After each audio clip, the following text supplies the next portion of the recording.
Tot just quan falta poc menys d'una setmana perquè comenci el nou curs escolar, aquest dimarts al matí encara es polien alguns detalls de les obres que s'han estat fent al llarg d'aquest estiu a l'Escola Pública Marià Cubí de Malgrat de Mar.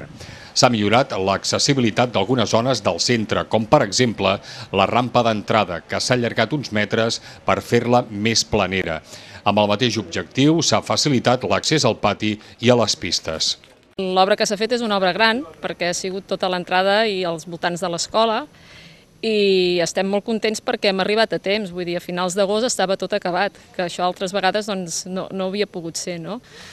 I pensem que és una obra que ha sigut important i que s'ha fet molt ben feta. A part d'això també s'han començat a canviar les finestres, perquè en total hi ha unes 200 finestres a tota l'escola, però bueno, de mica en mica els anem canviant totes perquè estaven ja molt malmeses i ara estem fent tot el canvi amb alumini.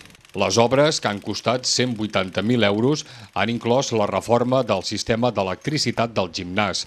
S'han fet tanques protectores de fusta i s'hi ha plantat gespa i diverses plantes a l'entrada de l'escola, que de ben segur també serviran d'eina d'estudi als alumnes. I a banda de les millores en serveis i infraestructures, l'escola s'ha vist reforçada per l'increment del professorat. És el primer any que tenim una plantilla gairebé estable. De gairebé 40 mestres que som, només hi ha hagut 3 incorporacions noves. Aleshores, això ens ha anat molt bé per poder començar a planificar el curs ja a final del curs passat, no? I això s'ha notat moltíssim.